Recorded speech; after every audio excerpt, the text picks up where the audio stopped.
നമസ്കാരം. അനധികൃത കുടിയേറ്റക്കാരുമായുള്ള അമേരിക്കയുടെ രണ്ടാമത്തെ വിമാനം ഇന്ത്യയിലെത്തി. പഞ്ചാബിലെ അമൃത്സർ വിമാനത്താവളത്തിലാണ് അമേരിക്കയുടെ സൈനിക വിമാനം ലാൻഡ് ചെയ്തത്. 119 ഇന്ത്യക്കാരാണ് വിമാനത്തിൽ ഉണ്ടായിരുന്നത്. ഇവരെ സ്വീകരിക്കാൻ കേന്ദ്രമന്ത്രിയും BJP നേതാവുമായ രവീന്ദ്ര സിംഗ് ബിട്ടു, പഞ്ചാബ് മുഖ്യമന്ത്രി ഭഗവന്ത് മാൻ എന്നിവർ വിമാനത്താവളത്തിൽ ഉണ്ടായിരുന്നു. US വ്യോമസേനയുടെ C-17 ഗ്ലോബ് മാസ്റ്റർ വിമാനം ശനിയാഴ്ച രാത്രി 11:40 അമൃത്സർ വിമാനത്താവളത്തിൽ ലാൻഡ് ചെയ്തത്. അനധികൃത കുടിയേറ്റക്കാരുമായി എത്തുന്ന രണ്ടാമത്തെ വിമാനമാണിത്. 67 പഞ്ചാബികൾ, 33 ഹരിയാനക്കാർ, ഗുജറാത്ത് സ്വദേശികളായ 8 പേർ, ഉത്തർപ്രദേശ് സ്വദേശികളായ 3 പേർ, മഹാരാഷ്ട്ര, രാജസ്ഥാൻ സ്വദേശികളായ 2 പേർ, ജമ്മു കാശ്മീർ, ഹിമാചൽ, ഗോവ എന്നിവിടങ്ങളിൽ നിന്ന് ഓരോ ആൾ വീതമാണ് വിമാനത്തിൽ ഉണ്ടായിരുന്നത്.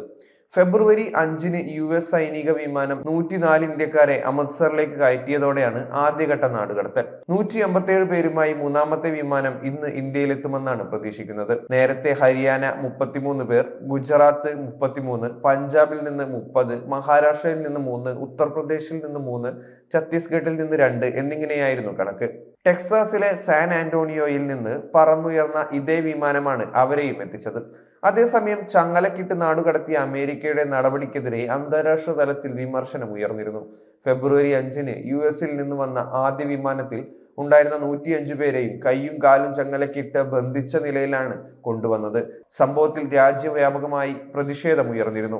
ഇപ്പോഴിതാ രണ്ടാമത്തെ വിമാനവും അങ്ങനെ തന്നെയാണ് എത്തിയിരിക്കുന്നത് എന്നാണ് പല വാർത്താ ഏജൻസികളും റിപ്പോർട്ട് ചെയ്യുന്നത്. പ്രധാനമന്ത്രി നരേന്ദ്രമോദിയുടെ അമേരിക്കൻ സന്ദർശനത്തിനും പ്രസിഡന്റ് ഡൊണാൾഡ് ട്രംപുമായുള്ള കൂടിക്കാഴ്ചയ്ക്കും പിന്നാലെയാണ് രണ്ടാമത്തെ വിമാനം എത്തിയത്.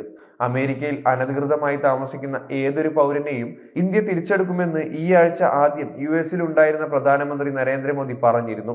എന്നിരുന്നാലും രാജ്യക്കടത്ത് അവസാനിപ്പിക്കാൻ ശ്രമങ്ങൾ നടത്തുന്നുണ്ടെന്നും പ്രധാനമന്ത്രി പറഞ്ഞിരുന്നു. ഇന്ത്യയിലെ യുവതലമുറയും ദുർബലരും ദരിദ്രരുമായ ജനങ്ങൾ കുടിയേറ്റം എന്ന ആകർഷണത്തിൽ വഞ്ചിതരാകുന്നു. വളരെ സാധാരണ കുടുംബങ്ങളിലെ കുട്ടികളാണിവർ. വലിയ സ്വപ്നങ്ങളും വാഗ്ദാനങ്ങളും നൽകി അവരെ ആകർഷിക്കുന്നു. എന്തിനാണ് തങ്ങളെ കൊണ്ടുവന്നതെന്ന് പോലും അറിയാതെ പലരും പോകുന്നു. മനുഷ്യക്കടത്ത് സംവിധാനത്തിലൂടെ അവർ ചതിക്കുഴികളിൽ വീഴുന്നു, അദ്ദേഹം പറഞ്ഞു. മനുഷ്യക്കടത്തിന്റെ വേരറുക്കാൻ ഇന്ത്യയും US സംയുക്തമായി ശ്രമിക്കണം. മനുഷ്യക്കടത്തിനെതിരെയാണ് ഞങ്ങൾ ഏറ്റവും വലിയ പോരാട്ടം.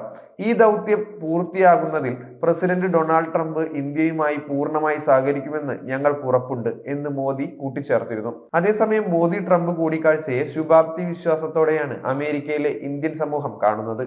ഭീകരതയ്ക്കെതിരായ പോരാട്ടത്തിൽ ഇന്ത്യയും അമേരിക്കയും ഒരുമിച്ച് പ്രവർത്തിക്കുന്നതും മുംബൈ ഭീകരാക്രമണ കേസിലെ സൂത്രധാരൻ പാക് വംശകൻ തഹവൂർ ഹുസൈൻ റാണയെ ഇന്ത്യക്ക് കൈമാറുന്നതുമടക്കം നിർണായക തീരുമാനങ്ങളാണ് ഇരു രാജ്യത്തലവന്മാരും കൈക്കൊണ്ടത്.